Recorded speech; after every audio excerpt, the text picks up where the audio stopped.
Hello दोस्तों, स्वागत है आपके अपने YouTube channel A1 agro classes पर। शुरू करते हैं 10 क्वेश्चनों की मॉक सीरीज का 7वां पार्ट। पहला क्वेश्चन है आपके सामने, IGFRI जांच संबंधित है। ऑप्शन है खाद्य फसल अनुसंधान से, चारा फसल अनुसंधान से, रेशा फसल अनुसंधान से और वन वृक्ष अनुसंधान से। सही आंसर जाएगा इसका बी ऑप्शन, चारा फसल अनुसंधान से। IGFRI इसकी फुल फॉर्म होती है Indian grassland and fodder research institute, यानी कि भारतीय चारागाह एवं चारा अनुसंधान संस्थान, जो यूपी के झांसी में स्थित है। यह संस्थान चारे वाली फसलों का अनुसंधान करता है, इसलिए इसका सही आंसर जाएगा बी ऑप्शन, चारा फसल अनुसंधान। अगला क्वेश्चन है आपके सामने, सेकंड क्वेश्चन, कौन सा वानस्पतिक तेल हृदय रोगियों के लिए सबसे अधिक स्वास्थ्यवर्धक माना जाता है? ऑप्शन है आपके सामने सोयाबीन, सूरजमुखी, सरसों और तिल। सही आंसर जाएगा इसका सूरजमुखी। देखो दोस्तों, सूरजमुखी और कुसुम का जो तेल होता है उसके अंदर लिनोलिक नाम का एक अमीनो अम्ल पाया जाता है, जो मानव के शरीर में रक्त में पाए जाने वाले कोलेस्ट्रॉल के जमाव को कम करता है। और ये कोलेस्ट्रॉल ही होता है जो हार्ट अटैक का एक कारण बन जाता है। इस कोलेस्ट्रॉल के जमाव को कम कर देगा रक्त के अंदर, तो हार्ट पेशेंट होते हैं उनको काफी हद तक राहत मिलेगी। ऐसा ही क्वेश्चन आया था जेट 2018 के अंदर, क्वेश्चन सेम था लेकिन उसके ऑप्शन के अंदर सूरजमुखी के साथ में कुसुम था। अगर कुसुम ऑप्शन के अंदर होता है तो सही आंसर कुसुम जाता है।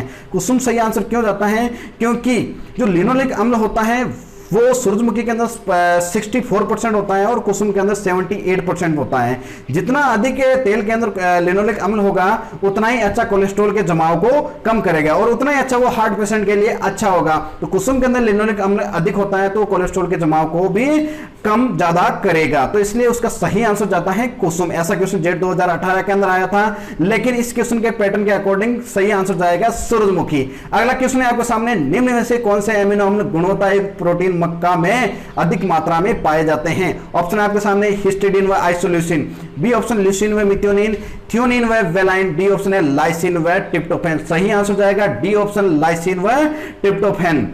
देखो, तो जितने भी अनाज वाली फसलें होती हैं उन सभी के अंदर लाइसिन व ट्रिप्टोफैन नामक एमिनो अम्ल की कमी पाई जाती है। सीमेंट मैक्सिको के अंदर काम करने वाले एक वैज्ञानिक डॉक्टर SK वसल ने सामान्य मक्का के अंदर ओपेक्टू नाम का एक जीन डाला था।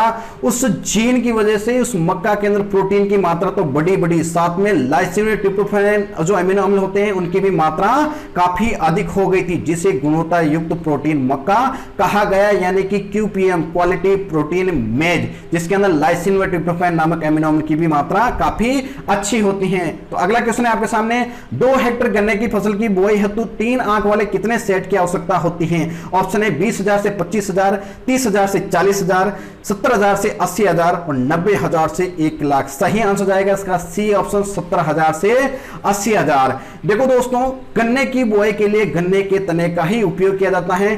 तने में गांठे और नोड पाए जाते हैं। प्रत्येक नोड पर एक आंख या एक बड पाई जाती है।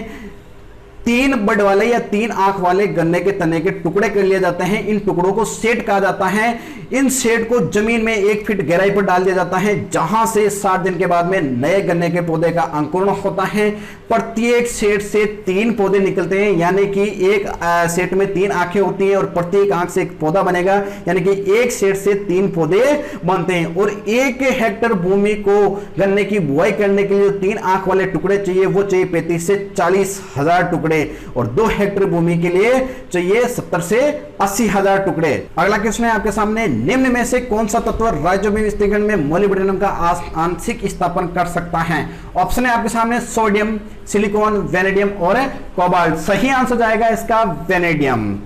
देखो दोस्तों, वैसे तो आवश्यकता की कसौटी में कहा जाता है कि भी एक पौधे में किसी भी आवश्यक पोषक तत्व की कमी हो जाती है तो उसकी कमी को कोई दूसरा पोषक तत्व पूरा नहीं कर सकता, लेकिन मोलिब्डेनम इसका एक अपवाद है। मोलिब्डेनम दलहनी फसलों में नाइट्रोजन स्थिरीकरण करने में सहायक होता है, और अगर दलहनी फसलों में मोलिब्डेनम की कमी हो जाती है तो उसकी कमी को पूरा करने के लिए वेनेडियम आ जाता है, जो आवश्यकता की कसौटी का एक अपवाद है। अगला क्वेश्चन है आपके सामने, छठा question, next question, Indian journal of agriculture sciences कहां से प्रकाशित होता है? ऑप्शन है आपके सामने इंडियन सोसाइटी ऑफ एग्रोनॉमी, भारतीय कृषि अनुसंधान संस्थान, सी ऑप्शन है Indian society of soil science और डी ऑप्शन है भारतीय कृषि अनुसंधान परिषद। इसका सही आंसर जाएगा डी ऑप्शन भारतीय कृषि अनुसंधान परिषद। यानी कि इंडियन जर्नल ऑफ साइंसेज नाम की एक जो पत्रिका होती है वो आईसीआर से प्रकाशित होती है। इसके अंदर एग्रीकल्चर में जो भी नए नए रिसर्च होते हैं, नई नई टेक्नोलॉजी होती है, उनका सभी का वर्णन किया हुआ होता है। इसलिए इसका सही आंसर जाएगा जो Indian journal of agriculture science की जो पत्रिका है वो कहां से प्रकाशित होते हैं, भारतीय कृषि अनुसंधान परिषद से। अगला क्वेश्चन है आपके सामने 7वां क्वेश्चन, राजस्थान से कौन वैज्ञानिक भारतीय कृषि अनुसंधान परिषद के महानिदेशक पद पर कार्य कर चुके हैं? ऑप्शन है आपके सामने A L Chaudhary, A S Paroda, S M Gandhi और D option R S Phadoda. सही आंसर जाएगा आर एस फड़ोदा। दोस्तों, भारतीय कृषि के इतिहास का एक बहुत बड़ा चेहरा और राजस्थान के कृषि गुरु के नाम से प्रसिद्ध डॉक्टर राजेंद्र सिंह फड़ोदा, जिनका जन्म राजस्थान के अजमेर जिले के सराधना गांव में 28 अगस्त 1942 को हुआ था और कृषि शिक्षा की रुचि से इन्होंने सन 1962 में राजस्थान कॉलेज ऑफ एग्रीकल्चर से कृषि में बीएससी किया। इसी कॉलेज से 1964 में इन्होंने प्लांट ब्रीडिंग में एमएससी की और 1968 में आईएआरआई न्यू दिल्ली से पीएचडी किया।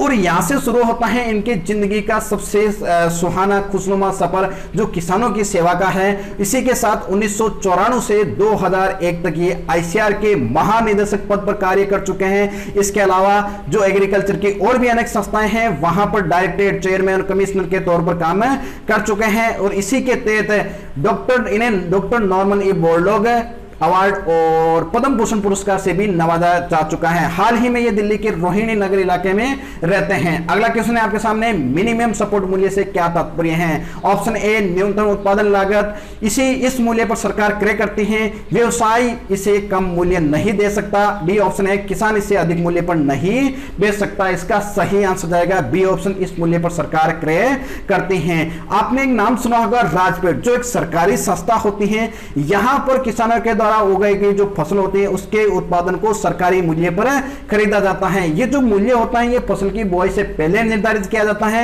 और ये मूल्य किसान की जो फसल होती है उसकी लागत का लगभग 1.5 गुना होता है। इसलिए इसका सही आंसर जाएगा बी ऑप्शन, इस मूल्य पर सरकार क्रय करती है। अगला क्वेश्चन है आपके सामने 9वां क्वेश्चन, किस सिंचाई विधि से जल उपयोग दक्षता सर्वाधिक होती है? ऑप्शन है बाढ़ सिंचाई, बॉर्डर सिंचाई, फव्वारा सिंचाई और टपका सिंचाई। सही आंसर जाएगा इसका डी ऑप्शन, डी ऑप्शन टपका सिंचाई।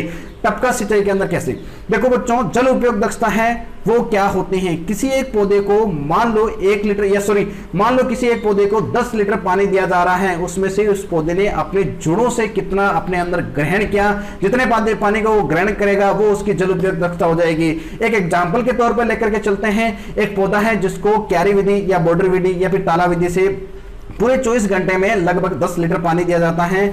उस 10 लीटर पानी में से 5 लीटर पानी है वो पौधा अपने जड़ों से होते हुए अपने अंदर ग्रहण कर लेता है। बाकी जो बचा हुआ 5 लीटर पानी है वो कुछ तो वाष्पीकरण होकर के बाहर वायुमंडल में उड़ जाता है और कुछ पानी है जो जमीन में बहुत ज्यादा नीचे गहराई पर चला जाता है जहां पर पौधे की जड़ें भी नहीं पहुंच पाती हैं। यानी कि पौधे ने अल्टीमेटली 10 लीटर पानी दिया, उसमें से 5 लीटर अपने अंदर ग्रहण किया। यानी कि जितना ग्रहण पानी किया जाता है वही उसकी जल उपयोग दक्षता होती है, तो उसकी जल उपयोग दक्षता हो जाएगी 50%, क्योंकि 50% पानी ही उसने ग्रहण किया।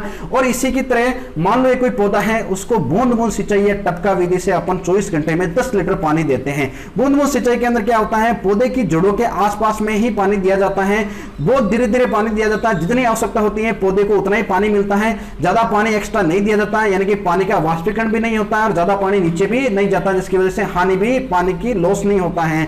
तो बूंद बूंद सिंचाई से 24 घंटे में 10 लीटर पानी दिया गया, उसमें से 9 लीटर पानी है पौधे ने अपने अंदर जोड़ों से होते हुए ग्रहण कर लिया, 1 लीटर पानी वो इधर उधर कहीं नष्ट हो गया। तो इसकी जल उपयोग दक्षता होगी वो होगी 90%। यानी कि सबसे ज्यादा जितनी भी सिंचाई की जो विधियां हैं उसमें से सबसे ज्यादा जो पानी की जल उपयोग दक्षता होती है वो होती है टपका विधि की, बूंद बूंद सिंचाई विधि की लगभग 90 से 95%। इसके बाद में फव्वारा सिंचाई विधि होती है उसकी 80% होती है, और जो क्यारी विधि और बॉर्डर पट्टी विधि, ताला विधि इनकी 50% होती है। सबसे कम जो बाढ़ विधि होती है, परवा विधि होती है, जो चावल के अंदर काम में ली जाती है, उसकी सबसे कम जल उपयोग दक्षता होती है वो होती है 20 से 25%।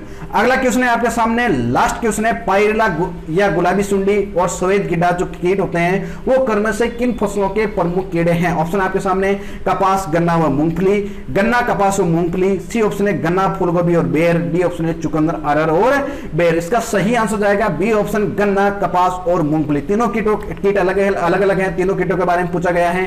पाइरिल्ला जो कीट होता है वो एक सकिंग पेस्ट है, ये गन्ने के तने के ऊपर बैठ जाता है और गन्ने के तने से रस चूसता रहता है, जिसकी वजह से गन्ने में शर्करा की कमी हो जाती है, यानी कि गन्ना मीठा नहीं रहता, यानी मीठा कम हो जाता है। अगला कीट है गुलाबी सुंडी कीट। ये कीट कपास की रेशों के अंदर जाकर के बैठ जाता है, रेशों को काटते रहता है और कपास को काफी नुकसान पहुंचाता है। इसके प्रति जो प्रतिरोधी एक कपास है वो है बीटी कपास। बीटी कपास के ऊपर ये गुलाबी सुंडी कीट है वो लगता ही नहीं, लगेगा तो उसके अंदर एक ऐसे प्रकार की प्रोटीन है जिसको जो इसके डाइजेस्टिव सिस्टम में जाकर के इसको हाथों हाथ नष्ट कर देगी। अगला कीड़ा है आपके सामने सफेद गिडार, यानी कि सफेद गिडार। ये जो कीट है ये जितनी भी खरीफ वाली फसलें होती है उन सभी के अंदर लगभग लगता है, और मूंगफली की जैसे ही बुआई होने के बाद थोड़े दिनों बाद जैसे मूंगफली बड़ी होती है तो इस सफेद गिडार के जो कीड़े हैं, सफेद गिडार के जो अंडे होते हैं वो जमीन के अंदर पड़े रहते हैं, और ये थोड़े दिनों बाद में लार्वा बनकर के, इसकी जो लार्वा सबसे हानिकारक अवस्था होती है, ये लार्वा अवस्था इनके जड़ों को खाती रहती है, जिसकी वजह से सारी की सारी जड़ें वो नष्ट हो जाएगी। जड़ें नष्ट हो गई तो पौधे को पानी नहीं मिल रहा, पानी के साथ में पोषक तत्व नहीं मिल रहे, पोषक तत्व नहीं मिल रहे तो पौधा अपने आप ही नष्ट हो जाएगा। यहां से मैं आपको एक और क्वेश्चन पूछना चाहता हूं, जो सफेद गिडार कीट होता है वो इसकी लार्वा एक विशेष संरचना में रहती है, वो कौन सी संरचना है, उस संरचना का नाम आप कमेंट करके बताएगा, और इसका सही उत्तर जानने के लिए आपको अगला वीडियो देखना पड़ेगा। इसके लिए आप इस चैनल को सब्सक्राइब जरूर कर लें। Thank you.